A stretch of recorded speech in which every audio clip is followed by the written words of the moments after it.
Olá, eu sou a Renata Quadros e esse é o Recontando Casos, canal onde eu trago vocês aqui para a sala da minha casa e reconto um caso daquele jeitinho que a gente gosta, com bastante detalhes e vídeos longos. Muito obrigada por estarem novamente aqui comigo em mais uma terça-feira.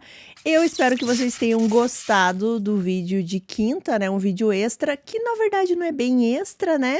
Não vamos comentar sobre isso, mas eu vi que vocês gostaram bastante. Muitos de vocês falando que se assustaram em receber a notificação no celular ou às vezes no computador, né? Abrir ali e ver a minha cara na quinta-feira de manhã. Eu espero que tenha sido uma surpresa boa essa notificação. E por falar em surpresa boa, notificação boa, eu quero saber quem aí já está fazendo parte do grupo do WhatsApp da Insider para ficar por dentro aí de todas as flash promos desse mês de novembro. Uma pergunta, gente, que eu tenho recebido muito frequentemente aí e de pessoas próximas, pessoas assim que me veem sempre. Sempre chega um momento que elas começam a falar aqui do canal, como é que tá sendo e tal, e aí vem aquela pergunta: mas Renata, a Insider é boa mesmo? E aquela tal da Tech T-shirt? E eu respondo, gente, sempre igual. Eu falo sim, é boa mesmo. E inclusive eu já continuo na resposta aqui falando que eu também duvidava. Eu também achava que era só marketing. Até conhecer as peças da Insider e realmente comprovar que é algo diferenciado, gente. É uma qualidade, uma tecnologia que eu nunca tinha experimentado. E falando da Tech T-shirt aí, que eu acho que é a peça mais famosa da Insider, ela realmente é uma camiseta diferente de qualquer outra. Ela é respirável, ela não esquenta, ela tem um toque, assim, gente, muito gostoso. Quando você pega ela da gaveta, assim, você já sente que você vai ficar muito confortável. Ela não perde a forma, eu já lavei várias vezes, não desbota, a minha é preta. E todo aquele esquema de que se você é como eu, que pega as camisetas, assim, da gaveta, elas estão todas amassadas, com a Insider, depois de uns minutinhos que você tá com ela no corpo, ela desamassa. E tem um detalhe que nem todo mundo sabe da Tech T-shirt, é que ela tem a golinha V e a golinha redonda. E a que eu tenho é a golinha V. E eu uso muito ela pra caminhada, né? Ela é muito fresquinha, muito gostosa, mas eu gosto da gola V porque eu acho que ela deixa assim um ar um pouquinho mais arrumadinho. E você pode também compor a Tech T-shirt com jeans, com uma sainha, bem verão, assim, um shortinho, fica uma delícia de usar. E mais uma dica sobre a Tech T-shirt, gente, se você tá pensando em comprar, olha no site os kits. Eles têm kits de Tech T-shirt. Eles têm vários kits, né? Mas o kit da Tech T-shirt, inclusive, você consegue comprar de golinha V e a golinha redonda também. Vale muito a pena o preço nesses kits. E ainda mais agora, né? Que essa Black Friday da Insider tá insana. É a Black Friday mais potente deles, com certeza. E nessa semana que estamos é a Tech Week Insider. A semana mais inteligente do ano, tecnologia, conforto, com até 50% de desconto. Vocês já sabem, né? O meu desconto é de 15%, mas nesse período aqui que estamos, você pode conseguir descontos de até 50%, somando os descontos que já tem no site. As peças da Insider duram muito, mas as promoções não, né? Então é por isso que eu falei do grupo do WhatsApp da Insider, gente. Entra nesse grupo, porque às vezes eles mandam uma notificação, assim, de uma peça específica que naquele dia tá com um preço, assim, muito, muito bom, um desconto muito alto. Então, quando você está nesse grupo, você recebe essa notificação antes de todo mundo, você consegue adquirir a peça que você estava querendo, garantir o estoque também, né? Porque as coisas na Insider voam. Então, gente, não perde. Entra lá, o link tanto para o meu cupom quanto para esse grupo do WhatsApp estão na descrição e também no comentário fixado, vocês já sabem. Se você tem essa curiosidade de conhecer as peças da Insider, né? E fica também nessa dúvida aí que as pessoas me perguntam, né? Será que é boa mesmo? Esse é o momento, gente, é o melhor mês para você fazer as compras aí das suas peças, aquelas que você sempre quis ter. Black November da Insider, essa semana, a Tech Week da Insider. Entra lá, usa o meu cupom, escolhe as suas peças e tire as suas próprias conclusões, porque eu tenho certeza que você vai amar, vai querer adquirir outras peças e ter cada vez mais um guarda-roupa inteligente, com peças que combinam entre si e que vão durar muito, muito tempo. Muito obrigada, Insider, novamente por estar aqui comigo em mais um vídeo, principalmente neste mês de novembro, que tem todas essas promoções e é o meu mês, né? Se é que vocês já não me ouviram falar isso antes, é o meu mês do meu aniversário. Eu tô repetindo isso porque eu quero parabéns. Dado esse recado maravilhoso aqui para vocês, vamos para o caso de hoje. A história de Susan Smith começa em 26 de setembro de 1971, dia que ela nasceu. E ela nasceu em uma cidadezinha pequena da Carolina do Sul, chamada Union. Uma cidade com uma comunidade bastante simples, amigável e tudo bem tranquilo. Mas essa estabilidade não fazia parte da vida da Susan. Ela era a caçula de 3 irmãos e os pais da Susan, a Linda e o Harry, eles se separaram já quando a Susan era bem pequenininha. Inclusive, em algumas fontes, é dito que os pais se separaram enquanto a Susan ainda estava na barriga da Linda, né? Ela ainda não tinha nascido. O ambiente dentro da casa da família sempre foi cheio de brigas muito pesadas. É dito que o pai da Susan era emocionalmente frágil e ele vivia num estado de tormento o tempo todo. E ele chegou a fazer ameaças de tirar a própria vida diante da família. Ele fez isso várias vezes, ele sempre ameaçava que ia fazer, até que então ele realmente fez. Não fez na frente da família, mas sim, ele tirou a própria vida. E é claro, né, que é uma situação muito difícil, então foi um trauma muito grande para Susan. Pouco tempo depois, a Linda, a mãe da Susan, ela se casa novamente e ela se casa com um homem chamado Beverly Russell. É dito que ele era muito respeitado ali na comunidade, muito conhecido, e para quem via de fora, parecia que finalmente a família estava conseguindo se estabilizar. A Susan, ela foi crescendo ali como uma garota normal. Amizades, escola, atividades.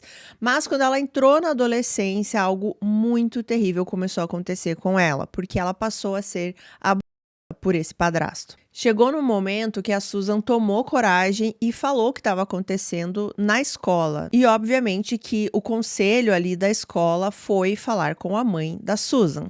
Só que ao invés da Linda prestar ali um apoio à filha, tentar entender o que estava acontecendo e ficar contra o marido, foi o contrário. Ela ficou brava com a Susan, porque o que a Susan estava falando ali poderia gerar fofoca na cidade e o Beverly, né, o padrasto, ele era esse homem considerado ali com uma reputação muito boa, isso poderia sujar o nome dele e até levá-lo para a prisão, e era uma coisa que a mãe da Susan não queria. Então, ao invés de defender a filha, ela ficou do lado do marido, né, do padrasto da Susan. Esse homem, o Beverly Russell, ele chegou a ficar afastado ali da família durante um mês, recebendo um tratamento, aconselhamento, algo assim.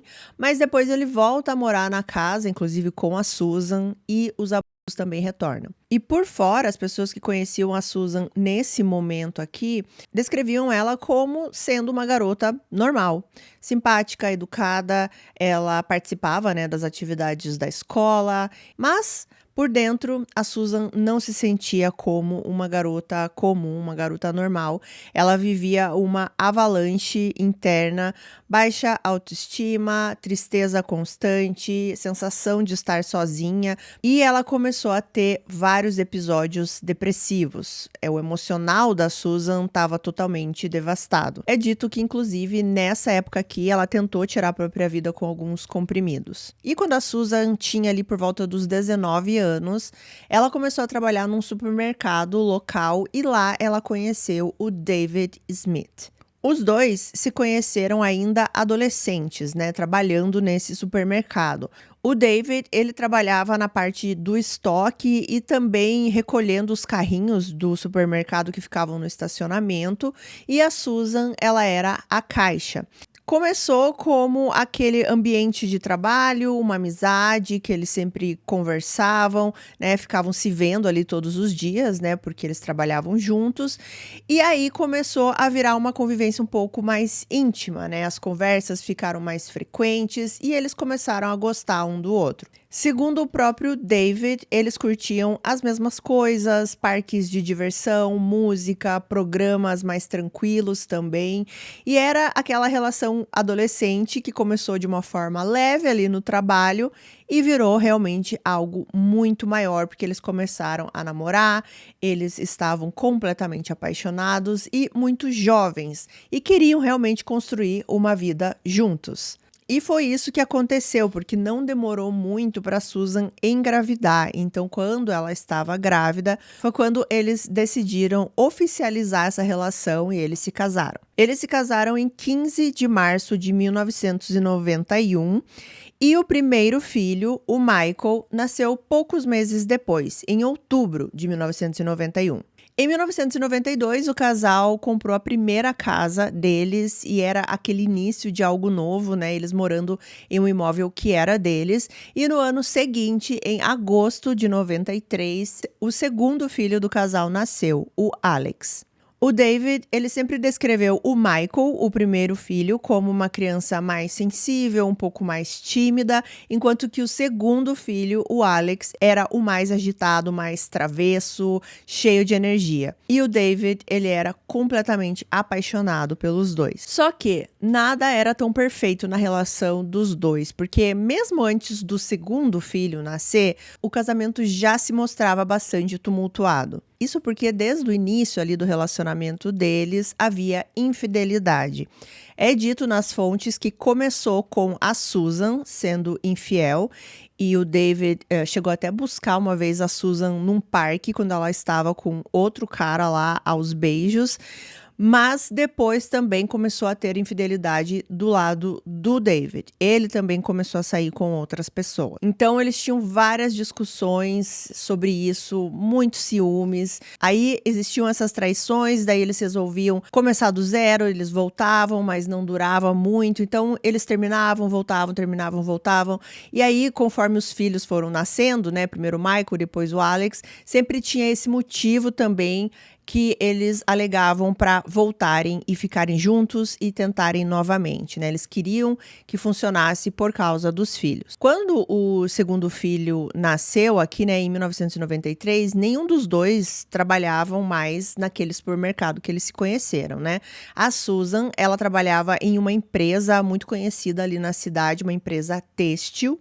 E o David, ele estava trabalhando em uma empresa que trabalhava com energia eólica. Eles continuaram, né, tentando fazer o casamento dar certo, mas em 1994 eles decidem se separar de vez. Eles já haviam tentado de tudo e realmente perceberam que não dava certo. E chegou nesse ponto que eles decidiram que não seria realmente um ambiente saudável para os meninos, né? Então, segundo as fontes, é dito que a Susan pediu o divórcio em setembro de 1994. Só que assim, gente, pelo que dá pra entender, mesmo que ela tenha pedido aqui o divórcio em setembro de 94, quando isso aconteceu, meio que os dois já estavam em outros relacionamentos, mesmo antes deles oficializarem essa separação. O David, ele começou a namorar com uma colega de trabalho dele nessa empresa de energia eólica, o nome dela é Tiffany. Ela tinha a mesma idade do David na época e inclusive ela tinha estudado na mesma escola que a Susan, ou seja, é cidade pequena, isso acontece, né?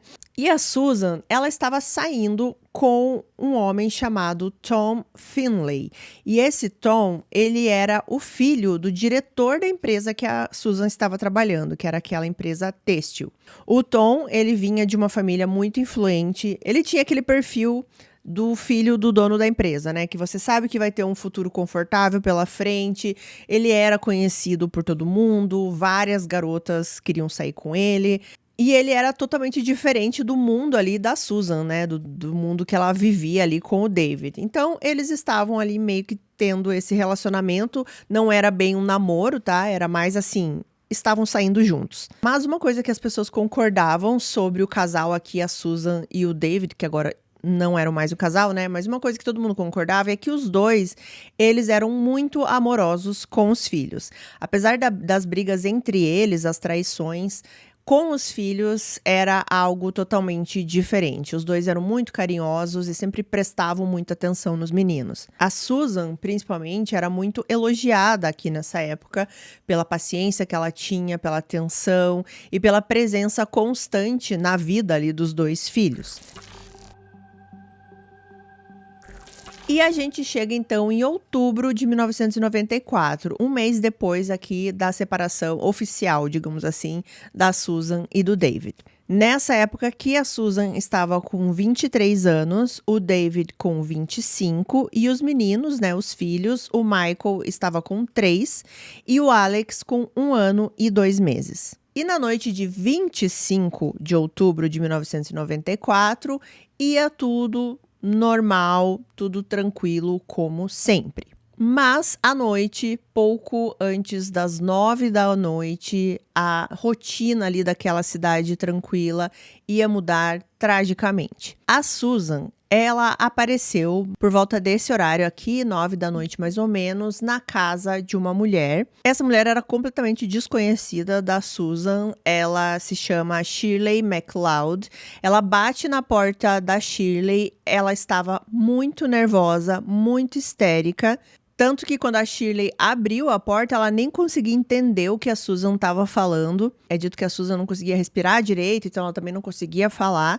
E a única coisa que a Shirley conseguia entender que a Susan estava falando quando ela abriu a porta foi a frase: "Ele está com os meus filhos. Ele levou os meus filhos." A Shirley não entendeu ainda o que estava acontecendo, mas ela viu o desespero da Susan. Ela fala para Susan entrar na casa e liga para o 911. Cerca de minutos, assim, foi até bem rápido, a polícia chegou ali na casa da Shirley e começou a tentar entender o que tinha acontecido com a Susan. E a Susan começou a explicar. A Susan, ela disse que foi um dia comum, como qualquer outro. Ela trabalhou de manhã, almoçou com alguns colegas. Depois, na parte da tarde, ela pegou os filhos na creche, voltou para casa. Por volta das 8 da noite, mais ou menos, ela arrumou os filhos para eles saírem novamente. E isso porque ela disse que ela queria visitar um amigo dela. O nome desse amigo é Mitch Sinclair. Só que ela disse que quando eles estavam nesse caminho para ir até a casa do Mitch, ela parou num sinaleiro, né? Tava vermelho, ela parou ali. Nesse momento, ela disse que um homem se aproximou do carro, ele estava armado. Ele ameaçou ela com uma arma, entrou ali no banco do passageiro e disse para Susan continuar dirigindo. Ela disse que continuou dirigindo por cerca de 6 quilômetros, mais ou menos, até que ela chegou num local que tinha uma placa. E essa placa era o nome de um lago que tinha ali próximo, o lago John D. Long. E, inclusive, era um local de referência ali na cidade. E, segundo a Susan, foi nesse ponto que o homem pediu para ela descer do carro e começou ali a assumir a direção.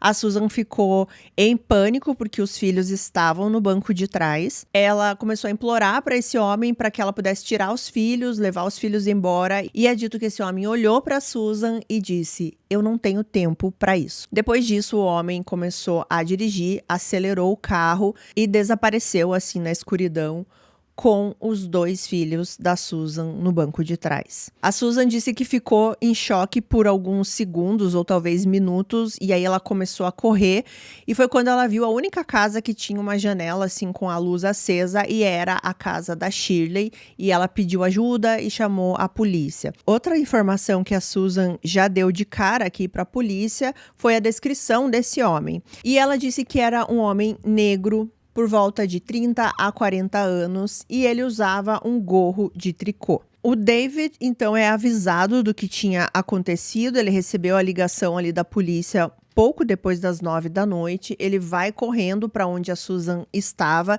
que pelo que dá para entender, eles ainda estavam ali na casa onde ela foi pedir ajuda. E o David, ele disse que quando ele encontrou a Susan, ela estava completamente assim, desabando. Ela não conseguia nem falar direito, ela praticamente caiu nos braços dele. Na madrugada, por volta das 4 da manhã, então, eles levam a Susan para a delegacia. E eles vão para a delegacia para que a Susan consiga trabalhar ali com um desenhista e ela dê as características desse homem e o retrato falado seja divulgado. Ela dá então todas as características que eu já falei aqui para vocês e esse retrato falado, ele é feito e ele começa imediatamente a circular ali pelas mãos da polícia, da imprensa e por fim também da comunidade. Então, em poucas horas, esse retrato falado já estava assim estampado em vários jornais ali locais, em vários lugares também da cidade ali, né, em comércios. Então todo mundo já estava sabendo o que tinha acontecido e estava todo mundo com medo. A polícia começou então a procurar alguém que parecesse com esse retrato que a Susan falou, né? E isso foi também já imediatamente. Eles começaram a bater em várias casas, vários comércios, inclusive até assim no meio da madrugada, eles precisavam falar com pessoas que eles achavam que batiam, né, com essas características, mas a polícia ainda não tinha conseguido encontrar nada. Na manhã seguinte, começou já uma busca bem grande. Helicópteros sobrevoavam a região, os cães farejadores percorreram trilhas ali também no local, voluntários, né, cobriram o terreno a pé. E lembrando aqui, gente, que essa é uma cidade bem pequena mesmo. Pelo que eu vi na época, aqui era cerca de 10 mil habitantes. Então foi algo que realmente chocou, mas como a gente vê em muitos casos, nessas cidades pequenas, parece que aí a comoção fica ainda maior, né? Porque parece que você mexe com alguém da sua família, justamente porque todo mundo se conhece. Então, todos estavam em alerta, todo mundo já sabia o que tinha acontecido, quem eram os meninos que tinham sumido e o retrato falado, né? Então tava todo mundo ligado nessas informações. Outra coisa que aconteceu bem rapidamente nesse caso foi a chegada da mídia. A mídia chegou ali na cidade de Union e já não era só a imprensa local. É dito que já nos primeiros dias aqui, depois do acontecido, tinham caminhões assim das TVs, né? Dos jornais e eram do país inteiro. E no meio disso tudo aqui também estavam a Susan e o David. Os dois, nesse momento, eles se uniram, né? Apesar de terem acabado de se separar e não terem ali um casamento muito feliz entre os dois, nesse momento os dois eram ali os pais do Michael e do Alex. Então, sempre eles apareciam juntos na imprensa para dar entrevistas, para dizer o que tinha acontecido. A Susan sempre fazia vários apelos. E um dos apelos que ela fez, ela tentou falar diretamente com este homem, né, que levou os meninos. E ela disse o seguinte, abre aspas, rezo todos os dias para que você esteja cuidando deles. Por favor, traga meus meninos de volta, fecha aspas. Em outros apelos, ela falava como se estivesse conversando com os meninos, né? Ela dizia que ela, como mãe, amava muito eles, o pai também, e toda a família amava muito os dois, e que era para eles serem fortes. O David, ele também visivelmente abalado. O David, nas entrevistas, sempre parecia que ele tinha acabado de ver um fantasma, assim. Ele sempre estava com uma cara de muito choque. E você via, assim, que era um choque de realmente não conseguir ter uma reação para o que estava acontecendo. Parecia inacreditável. E uma das coisas que ele falava era que eles continuavam rezando, continuavam acreditando. E que eles fariam de tudo para trazer o Michael e o Alex para casa.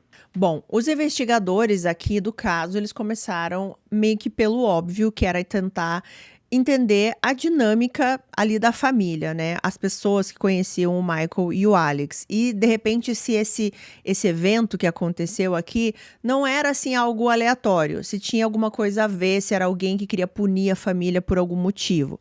Então eles conversaram com pessoas do trabalho, vizinhos, outros familiares, amigos, e todos diziam a mesma coisa, assim, eles não têm inimigo, não existe alguém que teria algum motivo para fazer mal para essa família. A única coisa que a polícia encontrou foi a relação entre os dois, né, entre a Susan e o David, que não era boa. Então eles chegaram no ponto do divórcio, né, que eles estavam se separando. Eles começaram a entender como era a situação conjugal ali deles, como tinha sido a relação, as brigas, as idas e vindas, as traições, né? Tudo que eu já falei aqui para vocês. E uma das primeiras pessoas aqui a ser interrogada foi o David, como a gente já viu em vários outros casos, né? Eles sempre vão ali nas pessoas mais próximas. Então, era meio que óbvio que eles iam falar com o David. O David, apesar de estar muito chocado, muito abalado, ele entendeu que ele tinha que passar por isso, que os policiais iriam falar com ele. Então ele não se importou de ser questionado, pelo contrário, ele queria colaborar, o tempo inteiro ele queria colaborar. E quando a polícia perguntou se ele aceitaria fazer um teste de polígrafo, ele disse que sim, na hora, ele nem hesitou. Ele fez o teste e ele passou nesse teste. E a partir desse momento, os investigadores praticamente tiraram o David ali como suspeito do caso, né? Eles realmente acreditaram que ele não tinha nada a ver com o sumiço dos filhos. E o tempo inteiro o David estava ali à disposição da polícia, né? E também não só da polícia, mas da mídia também. Ele deu várias entrevistas, ele tinha que responder várias perguntas difíceis, né, que os repórteres perguntavam para ele.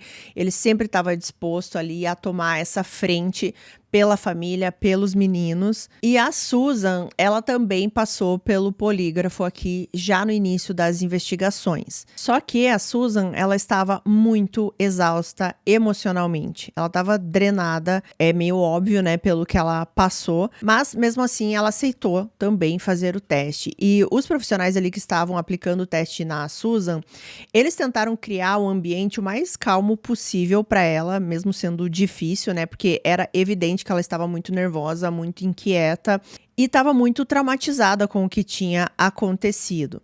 E talvez seja por isso que o teste dela deu inconclusivo. Ela não passou no teste igual o David. A polícia encarou isso como um certo sinal de alerta, principalmente, gente, porque na pergunta que eles fizeram, que era a seguinte: você sabe aonde estão os seus filhos? A resposta dela gerou ali um aviso, um sinal na máquina, né, do polígrafo, que é descrito como o mais alto nível de engano detectado. E foi especificamente nessa pergunta, né? Você sabe onde estão os seus filhos. Mas, apesar de ser ali um alerta para a polícia ficou assim meio que prestando atenção nisso, eles também entendiam que eles não podiam pegar essa informação e simplesmente falar que a Susan sabia ou que ela estava mentindo, pelos motivos que eu acabei de explicar aqui para vocês. Ela estava muito drenada, ela estava muito nervosa, ela ainda estava muito traumatizada, então ela não estava assim emocionalmente, talvez apta para fazer esse teste nesse momento. Foi o que os policiais pensaram. Eles ficaram meio que nesse meio, sabe? A gente deve desconfiar ou a gente deve achar que realmente o teste não deveria ter sido feito nessa hora, o emocional aqui acabou estragando. O próprio David, ele tentou tranquilizar a Susan nesse momento. Ele disse que era normal que o teste tivesse falhado, digamos assim, né? Que não fosse igual o dele, por exemplo, porque ela realmente presenciou aquele momento, ela estava sob um estresse tremendo, assim, muito grande, então que talvez isso fosse normal, que ninguém conseguiria manter a calma depois do que aconteceu com ela, né? Então o David estava ali tentando proteger a Susan. E conforme os dias iam passando, e tudo aqui nesse caso vai acontecer muito rápido, tá, gente? É questão de dias. Então, assim, já no segundo, terceiro dia, a história do Michael e do Alex, assim, tá tomando todos os noticiários do país inteiro. Cada vez mais, tem mais repórteres na cidade, mais caminhões de imprensa, todo mundo falando, todo mundo tentando entender, procurando culpados, procurando testemunhas, alguma ligação. Mas assim como a mídia, a polícia também não chegava em lugar nenhum. Só que, vocês lembram que eu falei pra vocês que a polícia tava de olho, assim, no casal, né? No divórcio ali, né? Porque era o único ponto, assim, de conflito, digamos, que existia ali na família toda. E aí, quando os detetives começaram a perguntar sobre o divórcio pra pessoas mais próximas ali do David e da Susan, eles começaram a entender que não era só um divórcio, assim. Eles começaram a entender que as coisas estavam mais tensas do que simplesmente uma separação, que já é tensa por si só, né? Mas no caso deles era mais. E foi nesse ponto aqui que a polícia descobriu que no dia que tudo aconteceu, a Susan, ela estava sendo seguida. Sim, e ela estava sendo seguida pela atual namorada do David, a Tiffany. A situação aqui, gente, era meio que assim, surreal, tá? Mas a polícia acaba descobrindo que o David, ele queria reunir o máximo de informações ali sobre a Susan, para ele poder usar no processo de divórcio.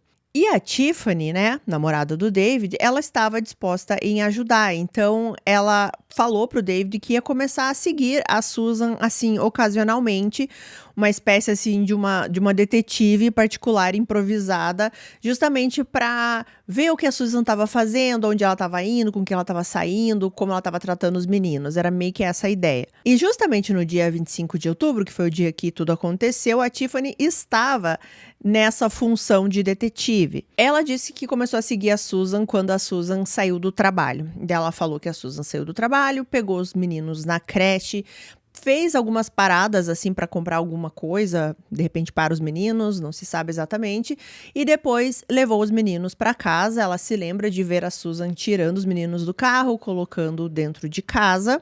E aí foi nesse ponto, era mais ou menos umas 6 da noite, a Tiffany então percebeu, né, que a Susan chegou em casa, não tinha muito mais o que ela olhar ali, ela vai jantar com uma amiga dela. Ela janta com essa amiga e por volta das 8 da noite ela resolve, antes de voltar para casa, passar mais uma vez na casa da Susan.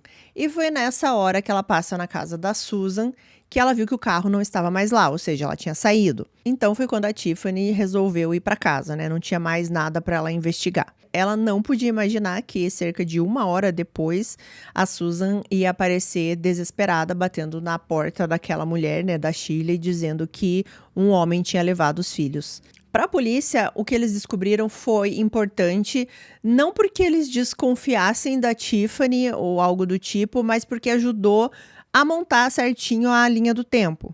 Muito do que a Tiffany contou batia com o que a Susan já tinha contado, né? O horário que ela saiu do trabalho, quando ela pega os meninos na creche, volta para casa dela. E aí a polícia agora já sabia que às 8 horas a Susan já não estava mais em casa, né? Porque a Tiffany passou ali e o carro não estava lá. E pouco antes das 9, a Susan já apareceu na casa dessa Shirley, né? Em pânico, falando tudo o que tinha acontecido. Então era um intervalo bastante estreito, assim, né? Cerca de 1 hora, mais ou menos, mas que permitiu à polícia entender melhor esse trajeto, o tempo de deslocamento, a janela desse suposto sequestro. Mas é claro, também era estranho a Susan estar sendo seguida pela atual namorada do ex-marido, né? Isso com certeza é estranho. Mas as coisas vão ficar cada vez mais estranhas aqui para a polícia. A polícia, como eu disse, não tinha assim as coisas muito claras, né? Eles não sabiam exatamente para onde ir, que pista seguir, ou eles não tinham muitas evidências, o carro não tinha sido encontrado, nenhum sinal desse homem que ela descreveu. Então, eles começaram a prestar mais atenção ali na cronologia das coisas, como a Susan contou, né? Como ela falou ali no depoimento. E uma coisa que chamou a atenção dos investigadores foi o momento do semáforo. O momento ali que a Susan disse que tudo aconteceu, a hora que ela para nesse semáforo vermelho.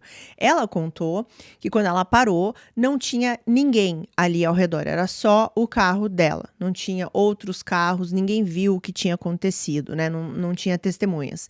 E aí foi o momento que o homem chegou com uma arma, entrou no carro e fez ela dirigir. Pois bem, esse cruzamento onde ficava esse semáforo, ele se chama Monarch Mills e ele tem, ou tinha, não sei se ele ainda tem, né? Mas na época ele tinha uma característica muito específica, que era o quê? O semáforo, ele só ficava vermelho quando tinha outro carro na outra direção, na direção oposta. Se não tivesse outro carro na direção oposta, o sinal sempre fica verde. E isso não batia com a versão da Susan, porque ela disse que não tinha nenhum carro ali e o sinal ficou vermelho. Isso não poderia acontecer. O semáforo só ficava vermelho se tivesse outro carro ali no mesmo cruzamento. Isso chamou a atenção dos policiais, porque eles sabiam como funcionava. Então, ou o semáforo estava com um defeito naquele dia, ou a Susan estava mentindo. Só para vocês entenderem, caso eu não tenha explicado da maneira correta, né? Mas se a rua estivesse vazia, totalmente vazia, como a Susan disse, o semáforo não ficava vermelho. Deu para entender, né? E se o semáforo não estava vermelho, ela jamais teria por que parar ali naquele cruzamento. Ela simplesmente ia seguir. Logo, não teria como ela estar parada ali e um cara chegar e abordar com uma arma. Esse foi o primeiro momento aqui que a polícia, né, os investigadores, eles começaram a pensar assim, alguma coisa não tá batendo, alguma coisa tá errada. E não foi só isso. outras coisas eram estranhas. Primeiro que toda a ação ali era um pouco, assim, difícil de entender. Esse homem que abordou a Susan, ele queria roubar o carro ou ele queria sequestrar as crianças? Se ele queria sequestrar as crianças, por que até o momento aqui da investigação não tinha nenhuma ligação, ninguém estava pedindo resgate? E se fosse o carro, por que ele levaria as crianças? Ladrões de carro não querem crianças, eles querem só o carro. Eles querem fugir o mais rápido possível também. Então, por que ele já não pediu para Susan sair do carro, os meninos saírem do carro e ele já pegou o carro no cruzamento? Ao invés de fazer a Susan dirigir por mais tantos quilômetros, parar em outro momento e aí sim falar para ela sair do carro e não tirar as crianças. Então, nesse ponto aqui, a polícia resolve fazer a Susan passar por outro teste de polígrafo. E pelo que dá para entender, ela passou por vários, ela foi interrogada várias vezes. E o agente responsável por aplicar aqui o polígrafo na Susan foi o agente chamado Logan. Ele começou esse teste de polígrafo num dia e eu não consegui encontrar exatamente por quê, mas esse teste não foi finalizado nesse dia. Então a Susan falou para esse agente que ela voltaria no dia seguinte para finalizar o teste, só que ela não voltou. Isso também já foi um outro alerta, né? Porque uma mãe que está desesperada para encontrar os filhos, ela não vai simplesmente, não vou aparecer para fazer o teste. Não, você vai querer estar envolvido ali durante todo o momento. Então, o agente Logan, ao invés de ele confrontar a Susan, ele ligou para ela, assim, tentou acalmá-la, falando que era normal que ela ficasse nervosa, era normal que os testes dessem esses resultados, assim, inconclusivos, justamente pelo que eu já contei aqui pra vocês, o estado emocional da pessoa e tudo mais, ainda mais no caso dela. E toda essa abordagem aqui mais calma do agente Logan deu certo, porque a Susan então volta pra delegacia para finalizar esse teste. Só que quando a Susan chegou na delegacia, o agente Logan, ele resolveu, antes de recomeçar o teste, ele resolveu começar a conversar com a Susan. Ele queria conversar sobre o semáforo, especificamente. Ele foi muito calmo em falar com a Susan. Ele explicou que ele havia verificado o cruzamento ali, né, de Monarch Mills, que foi onde ela disse que tudo aconteceu, e ele explicou para ela que não tinha como acontecer como ela descreveu. Não tinha como ela estar parada no sinal vermelho e não ter nenhum outro carro presente, porque era exatamente com 2 carros ali que esse sinal vermelho acionava. Né? Se tivesse só ela, o sinal estaria verde. E aí, o agente Logan, ele começou a conversar com a Susan, perguntando assim, olha, Susan, será que foi isso mesmo que aconteceu? Será que você não esqueceu de algum detalhe? Será que você não está enganada? Né? Você estava muito, assim, atordoada? Vamos pensar um pouquinho? A Susan, ela insistiu que ela estava falando a verdade e que era naquele cruzamento sim, que nada estava errado, só que ela foi questionada cada vez mais pelo agente Logan, né? Sem pressão, sabe? É dito que ele fez tudo isso com muita calma, com muita educação. E aí chegou no momento que a Susan falou assim, não é bem como eu contei. Ela disse que, sim, aquele roubo aconteceu, aquele homem existiu, mas não foi naquele cruzamento que ela tinha dito, no Monarch Mills. Ela disse que tinha sido em outro cruzamento numa cidade vizinha, cerca ali de mais ou menos uns 15 minutos de distância do cruzamento que ela disse que aconteceu. E era em outra cidade, uma cidade chamada Carlisle. Só que aí, gente, a coisa ficou pior ainda para Susan, porque como que o que aconteceu ali, né? A abordagem foi nesse cruzamento, não era mais naquele lá. E aí, como ela foi parar, então, lá na casa da Shirley, que agora a distância ficava ainda maior para ela ter percorrido a pé. Se eu não me engano, a distância ali do cruzamento que antes ela disse que aconteceu para o cruzamento que agora ela está falando que aconteceu, era cerca de 17 quilômetros. E para você fazer, nem preciso dizer, né, essa distância a pé, mesmo que você vá correndo, vai demorar um tempo, né? E de acordo com a linha do tempo aqui e tudo mais, não fazia sentido esse tempo todo até ela chegar à casa da Shirley. E outra coisa, por que ela mentiu o cruzamento? Por que mudar essa versão agora?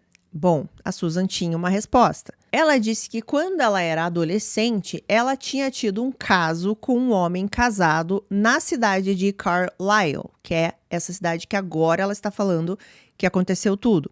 E ela não falou inicialmente que tinha acontecido ali, porque ela sabia como era a mentalidade das pessoas de cidade pequena, e aí todo mundo iria se lembrar desse caso que ela teve com esse homem casado, e aí iam julgá-la, enfim, ela pensou nesse lado, sabe, que ela não queria ser associada novamente a essa cidade, por isso ela deu o nome de um outro cruzamento. Ela chegou a dizer que ela não queria que as pessoas dessa cidade que sabiam do caso que ela teve, né, anteriormente, achassem que ela estava indo até a cidade para encontrar novamente com esse homem casado. Ela fez questão de reforçar isso, que ela não estava indo para essa cidade para se reencontrar com esse homem.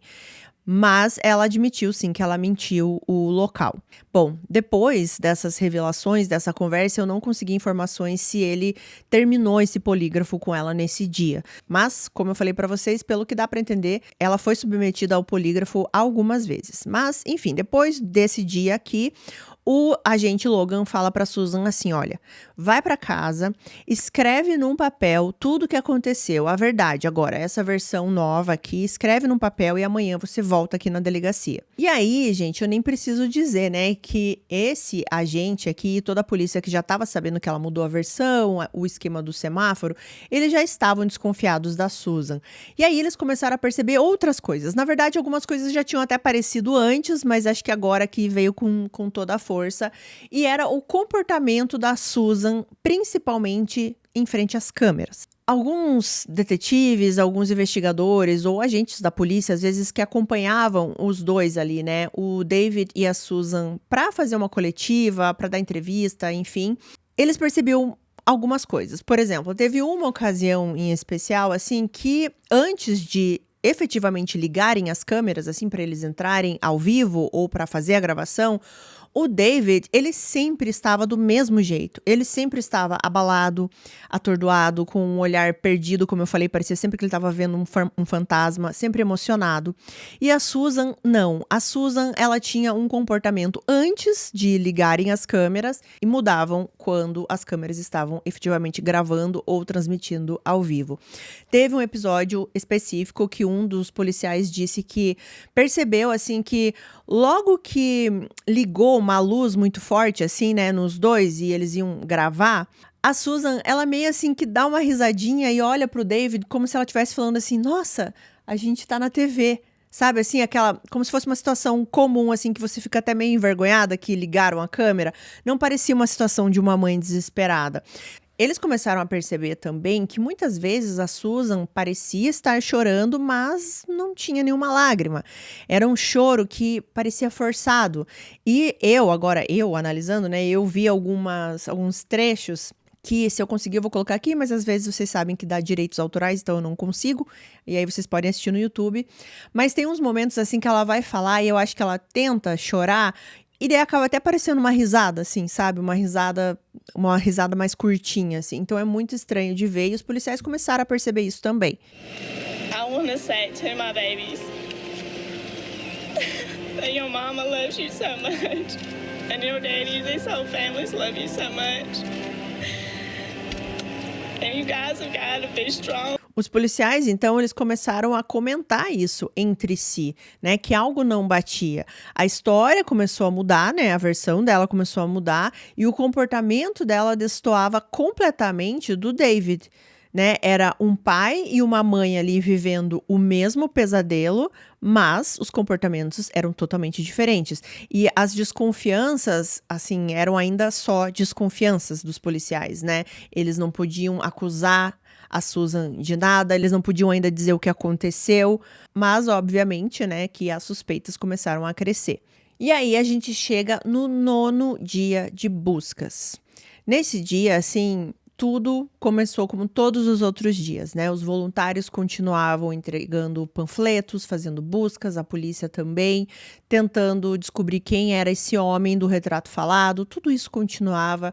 O David estava totalmente exausto emocionalmente, assim, e a Susan, ela tinha que voltar à delegacia agora com a versão dela escrita. Só que a gente já sabe aqui que o agente Logan, ele já tinha percebido que a Susan tinha mentido, ele já estava sabendo que ela fez outra versão. E aí o que ele faz? Ele vai conversar com o xerife ali do local, o xerife Wells. E ele conta tudo pro xerife. Ele conta que a Susan mudou a versão, ele conta do semáforo, ele fala tudo o que está acontecendo e os dois bolam meio que um plano.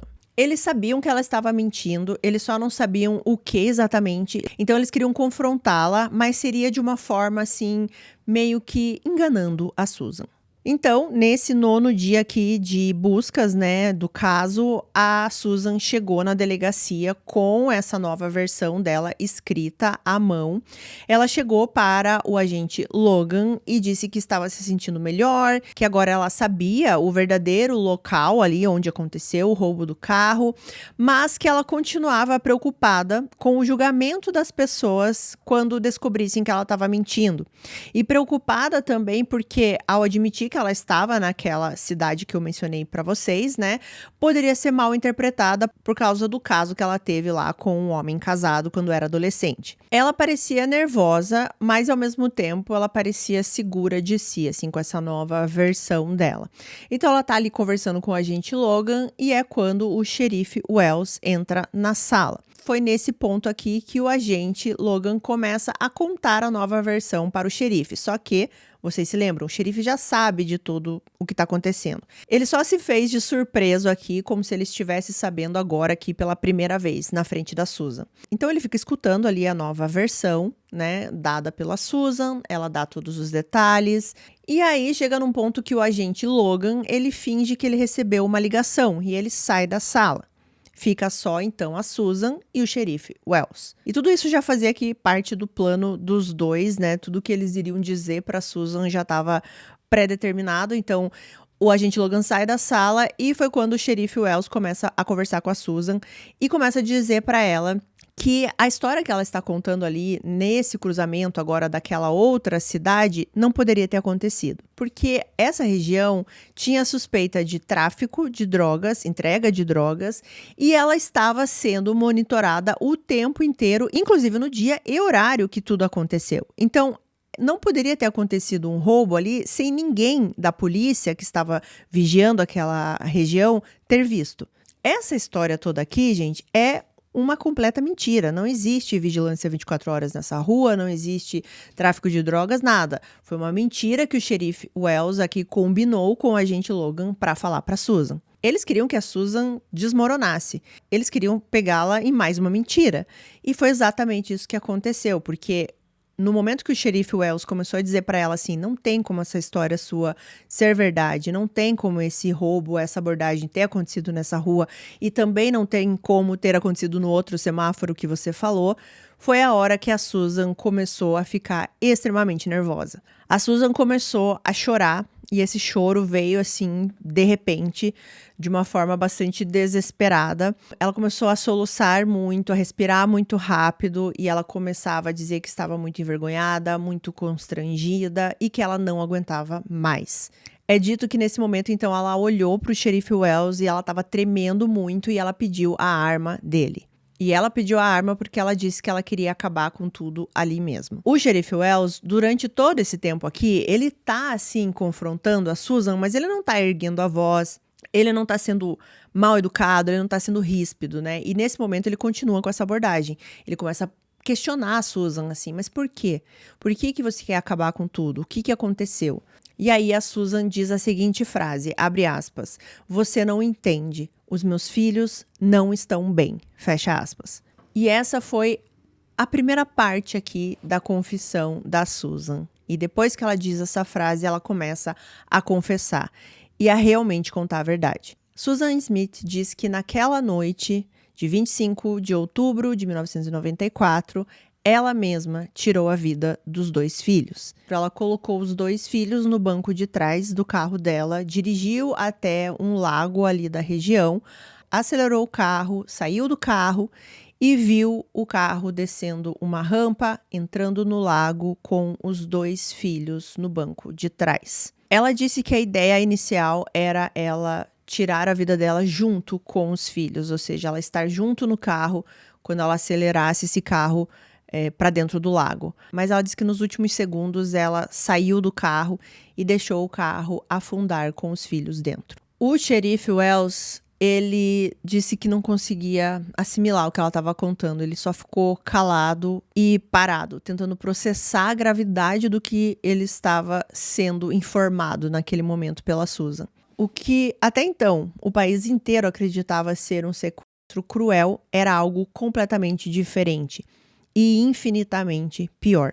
Logo depois que ela fez essa confissão, ela contou em qual lago ela jogou o carro com os filhos, e o nome do lago era o John D. Long. O mesmo lago que ela menciona na primeira versão, né? Que ela disse que o homem entrou no carro, fez ela dirigir até uma placa, que era a placa desse lago, e aí foi quando ele levou os filhos, né? Então era esse mesmo lago. Obviamente não havia mais esperança de encontrar os meninos com vida nesse ponto aqui, né? Mas a polícia vai já na mesma noite aqui que a Susan confessa até esse lago. Quando os mergulhadores entraram no lago, o silêncio era absoluto. Era noite, né? Então tinham refletores bem grandes, assim, que iluminavam a água. E era uma água muito escura. E pouco tempo depois, eles começaram a içar o carro da Susan, que era um Mazda 1990. Ele estava virado para baixo, assim, completamente submerso. E conforme eles foram içando esse carro, né? Tirando ali para fora da água, eles conseguiram ver que o Michael, de 3 anos, e o Alex, de 1 ano e 2 meses, estavam ali ainda no banco de trás, né? Eles estavam presos ali pelo cinto de segurança, pela cadeirinha. Em alguns documentários que eu assisti, tem algumas pessoas que estavam presentes nesse momento, né, e que descrevem como sendo, assim, um dos piores momentos da carreira, porque ver a forma que os meninos estavam ainda ali presos no carro, né, foi algo, assim, difícil de descrever. Com o veículo resgatado, os meninos encontrados, né, a confissão da Susan, que de início parecia algo muito surreal, assim, quase inacreditável, se tornou real, né? Eles conseguiram comprovar que tudo que ela contou realmente aconteceu. Então o caso estava solucionado. Mas essa solução não aliviava nada, porque agora tinha uma outra pergunta no ar, que era o porquê. Por que uma mãe faz isso com os próprios filhos? E a gente vai falar desse porquê em breve. Porque quando a notícia da confissão se espalhou, a cidade ali de Union simplesmente explodiu, porque era muita raiva, era muita incredulidade, era uma sensação coletiva de ter sido enganada por alguém que tava todo mundo acreditando, tava todo mundo querendo ajudar a Susan, e ela estava enganando todo mundo, né? Uma mãe que aparecia na TV chorando, implorando, suplicando pelos filhos, quando na verdade ela sabia exatamente o que tinha acontecido com eles. E havia, né, gente, uma camada ainda muito mais profunda que abalou a cidade, porque a Susan não só mentiu sobre o que ela fez, ela tentou culpar um homem negro imaginário. E isso, gente, teve consequências também. Durante 9 dias, homens negros da cidade viveram como suspeitos invisíveis. Todo mundo desconfiava de todo mundo. A polícia, ela abordava as casas, né, de madrugada. Pessoas que iam caçar, pescar, estavam ali vivendo a vida deles normalmente, eram confundidas com esse, entre aspas aqui, esse né? Jovens que eram paradas na rua, que não podiam sair para ir num bar, alguma coisa assim, porque eram encaixados nesse retrato falado. Por quê? Porque o retrato falado que a Susan fez foi um retrato falado totalmente genérico, que servia praticamente para qualquer homem negro adulto. E eu vi um documentário, assim, que vários moradores falaram sobre isso, né? O quão incômodo foi isso, assim, deles saírem na rua, e porque eles lembravam um pouco da descrição que a Susan deu, eles já não se sentiam seguros. Teve um morador que ele disse o seguinte, abre aspas, ela fez tudo isso e ainda colocou a culpa em alguém como eu. Isso me machucou demais, fecha aspas. É dito que o xerife e a polícia ali, eles começaram a trabalhar depois que a confissão saiu, né, para que tudo não piorasse, assim, para que não virasse esse barril de pólvora prestes a explodir, porque realmente os ânimos das pessoas estavam bem inflamados. E essa questão racial virou manchete no país inteiro, inclusive, porque a Susan, ela não só tirou a vida dos próprios filhos, ela também quase colocou homens negros da cidade em risco. ela expôs essas pessoas a abordagens, a investigações e a possibilidade de um linchamento moral e físico, né, ali naquela cidade. Qualquer pessoa poderia olhar esse retrato e falar: ah, eu acho que é aquele ali, vamos atrás dele. E isso se tornar outro crime. E em nenhum momento, obviamente, a Susan pediu desculpas por isso, né? A pessoa que fez isso por ela foi o irmão da Susan. O nome dele é Scott e ele fez isso em nome da família, né? Ele se posicionou publicamente em frente das câmeras e ele disse, abre aspas, em nome da minha família, queremos pedir desculpas à comunidade negra de Union. O que ela fez foi errado, fecha aspas. Foi um pedido sincero dele, né? Ele percebeu o quão tinha sido errado isso que a Susan fez e o quanto isso poderia acarretar em outras pessoas sendo machucadas, em outras pessoas perdendo vidas também. E depois dessa declaração do irmão da Susan, alguns moradores disseram que sentiram um certo alívio, um certo reconhecimento de ver que pelo menos alguém reconhecia o dano que foi causado. Mas chegou no momento aqui que a comunidade entendeu também que, apesar desse sentimento que todos ali estavam carregando de terem sido enganados e alguns até acusados, eles precisavam focar em quem era a culpada. E tudo se tratava ali de 2 meninos inocentes que perderam a vida de uma forma terrível. Então logo todos se voltaram para eles e para buscar a justiça para Michael e para o Alex. E não foi só a comunidade aqui que se sentiu enganada e acusada, como eu falei para vocês. Outra parte aqui que se sentiu bastante enganada foi a mídia, porque a mídia, ela deu muito espaço para Susan falar. E para o caso em si, né? Eles estavam ali preocupados com essa mãe que foi vítima, que levaram os 2 meninos, onde estão esses meninos, o que aconteceu. E agora a mídia também se sentiu traída com tudo isso, né? Se sentiu usada pela Susan. Então, nos jornais do país inteiro aqui, a narrativa mudou da água pro vinho, né, gente? De mãe vítima em desespero pra mentirosa que manipulou a dor de uma cidade inteira, né? De um país inteiro, uma criminosa. E é aqui, gente, que algo muito doloroso aconteceu. E foi com o David. Por quê, gente? Porque o David, ele ficou sabendo da confissão da Susan pela TV. Assim como o país inteiro. Ninguém avisou o David, ninguém avisou ele antes de sair a conferência de imprensa avisando que a Susan era a culpada. Ele ficou sabendo como qualquer outra pessoa do país. Ele contou que ele estava, inclusive, na casa dos pais da Susan quando apareceu a informação na TV, era cerca de 7 da noite, mas ele disse que ele escutava. Ele entendia o que estava sendo falado, mas ele não conseguia processar. O cérebro dele, ele não conseguia se entender que a Susan tinha feito aquilo realmente. E eu imagino, gente, porque é algo tão surreal, assim, é algo tão fora do natural que você realmente demora para processar. Ainda mais se você é o pai desses meninos. O David, ele sempre repetiu que ele nunca desconfiou da Susan. Que mesmo quando ele soube, por exemplo, que ela estava falhando nos testes de polígrafo, como eu disse para vocês, ele tentava tranquilizá-la. Ele acreditava que a versão dela era 100% verdade. E eu vi também ele falando em uma das entrevistas que a Susan sempre foi uma ótima mãe. Que ele nunca viu qualquer tipo de tratamento errado com os meninos e, inclusive, foi por causa disso que ele nunca desconfiou dela. Por isso que ele ficou do lado dela durante esses 9 dias ali, dando entrevistas coletivas. A frase que ele falou foi exatamente assim: a Susan sempre foi uma ótima mãe, até o dia que ela resolveu tirar a vida dos meus filhos. Depois, quando tudo veio à tona, ele começou a repassar algumas coisas, assim, algumas coisas que ela disse na época que não parecia fazer muito sentido, mas depois fez. Ele disse que se lembra de uma vez que eles estavam se preparando ali para dar uma entrevista, que ela virou para ele e disse assim: será que as pessoas vão achar que eu estou mentindo? Ele disse que ela sempre se preocupava muito com a imagem, o que as pessoas iam achar dela. Bom, 3 dias depois que o carro foi resgatado daquele lago, foi quando o funeral dos meninos aconteceu.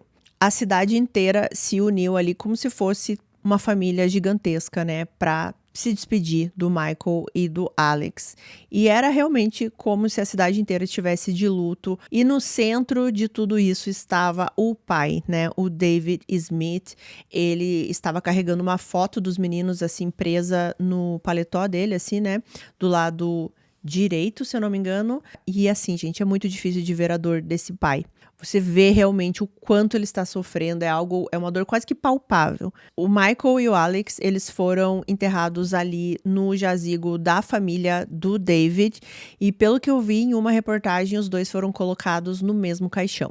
O David disse, logo depois que tudo aconteceu, que naqueles dias acordar era quase impossível, que ele sentia como se uma parte dele tivesse apagado, uma chama interna que simplesmente se tornou fumaça.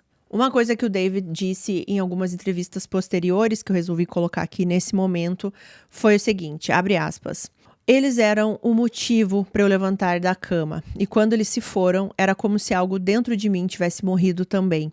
Uma luz que vai apagando, apagando devagar, até que não sobra nada. Eu me sentia perdido, porque se o motivo pelo qual você vive some, o que você faz depois disso? Fecha aspas. E outro detalhe sobre o David, porque o David, obviamente, assim, foi o que mais me marcou nesse caso, além dos meninos, é claro, né? Mas eu vi entrevistas do David desde lá, quando ele acreditava ainda na Susan, depois quando ele descobre, depois dos anos, a gente ainda vai falar de algumas notícias mais atuais sobre esse caso, né? E a dor do David não muda. O que eu olho nos olhos dele, assim, nunca mudou durante todos esses anos, assim. É muito sincero o que ele fala, o que ele passa, assim, né? Quando ele fala dos filhos. E é difícil, gente. Tem algumas entrevistas dele, assim, que eu não consegui terminar de assistir, porque ele chora muito. Só que não é pelo choro em si, né? É pela força mesmo, assim, sabe? Da dor que ele tá sentindo, assim, que é difícil até pra gente assistir. Então você imagina sentir isso dentro de você, né? Você, como ele mesmo disse, né? Você perder a razão de viver, assim, a razão pelo que você acordava todos os dias de manhã. Ele acordava todos os dias de manhã pelos meninos, e agora não existe mais os meninos. Então ele vai viver pra quê, né? Mas ainda bem que o David conseguiu achar outros motivos para ele continuar vivendo, e a gente vai falar disso depois. E óbvio, né, gente, 2 meninos, assim, isso mexe demais comigo, porque para quem não sabe, eu tenho 2 sobrinhos, são mais velhos que o Michael e o Alex aqui na época dos fatos, né, mas eu fico olhando para eles, assim, e eu fico imaginando quem é capaz de fazer algo de ruim para uma criança, sabe, assim, para mim é algo inconcebível, e ainda mais quando essa pessoa é a própria mãe. É algo muito fora do natural, como eu falei pra vocês, assim, parece que não é realmente humano isso acontecer, né? Então, eu olho a foto desses meninos e a gente inevitavelmente vai imaginar os últimos momentos deles, e é algo que chega a dar um aperto realmente no peito da gente, assim, a gente não consegue acreditar que isso realmente aconteceu. Esse caso é muito terrível por isso, assim, pela forma que esses meninos perderam a vida e pelas ações de quem, né? Da mãe. E isso nos leva, então, aqui à próxima parte aqui, né, do caso, que é o porquê.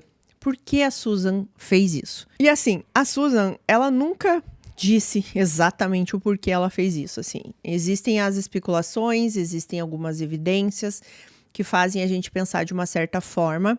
O que ela diz que foi uma junção de coisas, enfim, que vai ficar mais claro na parte do julgamento.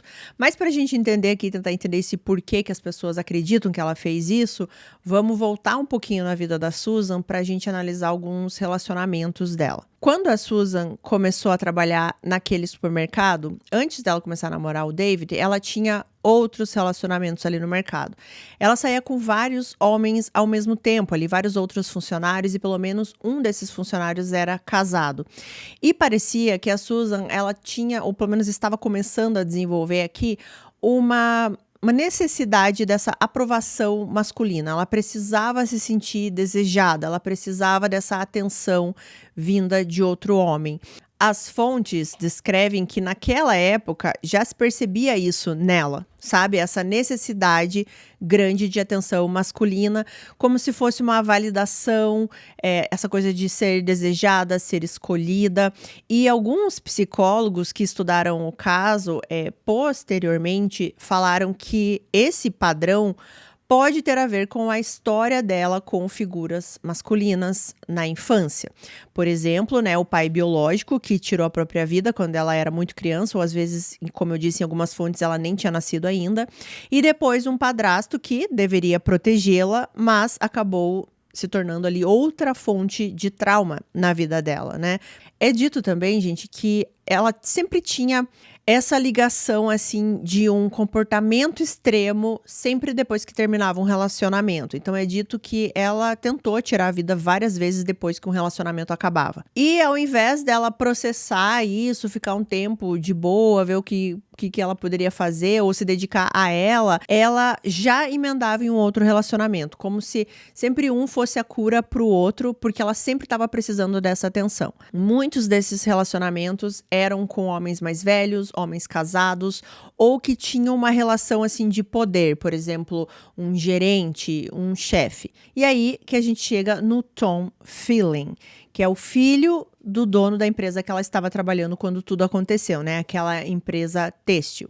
E o relacionamento deles começou ali no trabalho de uma forma sempre já muito sexual.